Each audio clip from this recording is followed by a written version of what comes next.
চারিদিকে হলুদের সমারোহ। বিস্তীর্ণ মাঠ জুড়ে যেদিকে চোখ যায় শুধু হলুদ আর হলুদ। বাতাসে ভেসে আসে সরিষা ফুলের সুবাস। শীতের এই মৌসুমটা সরিষা চাষের উপযুক্ত সময় হওয়ায় ও আবহাওয়া অনুকূলে থাকায় প্রতিটি গাছে এসেছে ফুল। আর এই ফুলেই প্রকৃতি সেজেছে হলুদ বর্ণে। সারা দেশের মধ্যে সবচেয়ে বেশি সরিষার আবাদ হয় সিরাজগঞ্জ জেলায়। আমাদের চলতি বছরে উল্লাপাড়া উপজেলায় সরিষা উৎপাদন হয়েছে 24,570 হেক্টর, যা গত বছরের চেয়ে প্রায় 955 হেক্টর বেশি। আপনি জেনে থাকবেন যে উল্লাপাড়া উপজেলা সরিষা উৎপাদনে উপজেলা ওয়ারি বাংলাদেশে প্রথম, এবং আমরা মাঠ পর্যায়ে যে কারিগরি সহায়তা, বীজ সিলেকশন আর কি, যেটা যেমন ট্র্যাডিশনাল ভ্যারাইটিগুলো রিপ্লেস করে বাড়ি সরিষা 14, 17, 18 এবং বিনা সরিষা 9, 11 মতো জাত আমরা মাঠে সম্প্রসারণ করেছি। এছাড়া কৃষির প্রণোদনা কর্মসূচির আওতায় তারা বীজ এবং সারের সহযোগিতা পেয়েছে, এবং রোগ পোকামাকড় এবং বালাই দমনে যে মাঠ পর্যায়ে উপসহকারী কৃষি কর্মকর্তারা তারাও নিয়মিত পরামর্শ দিয়ে আসতেছে। এছাড়া আমাদের মধু উৎপাদনের লক্ষ্যমাত্রা 183 মেট্রিক টন। যদি আবহাওয়া অনুকূলে থাকে তাহলে আমাদের উল্লাপাড়া উপজেলায় স্থাপিত 15,000 বক্সে আমি আশা করতেছি যে মধু উৎপাদন আমাদের লক্ষ্যমাত্রা অর্জন হবে। কৃষি বিভাগের তথ্য মতে চলতি মৌসুমে সিরাজগঞ্জের 87,125 হেক্টর জমিতে সরিষার আবাদ হয়েছে, যদিও লক্ষ্যমাত্রা নির্ধারণ করা হয়েছিল 90,000 হেক্টর। সিরাজগঞ্জের 9টি উপজেলার মধ্যে উল্লাপাড়া উপজেলায় সরিষার আবাদ সর্বোচ্চ। মৌসুমে এ উপজেলায় 23,615 হেক্টর জমিতে সরিষার আবাদের লক্ষ্যমাত্রা থাকলেও আবাদ হয়েছে 24,570 হেক্টর জমিতে।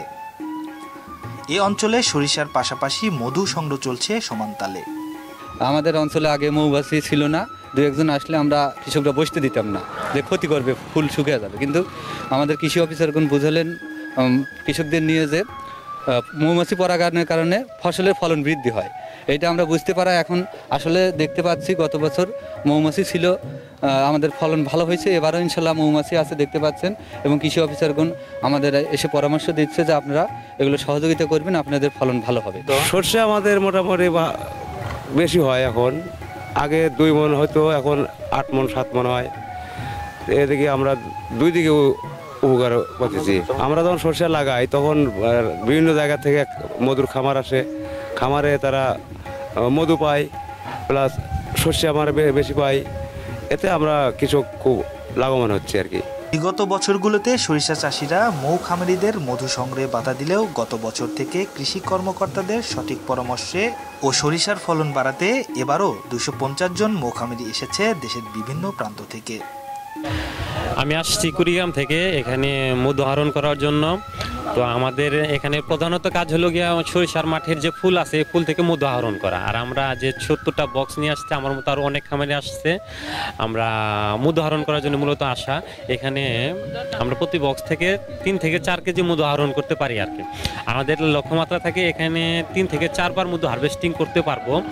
আমার মতো শুধু আমি না, আমার মতো আরও অনেক খামারে আছে এই এলাকায়, সারা বাংলাদেশ থেকে যারা আসে শুধু মধু আহরণ করার জন্য। এই সময়টাতে সারা বাংলাদেশে যে মধু আহরণ হয় সারা বছর, তাতে সিংহভাগই এই এলাকাতে উল্লাপাড়াতে মধু আহরণ করে থাকে আমরা সরিষা ফুলের মধু।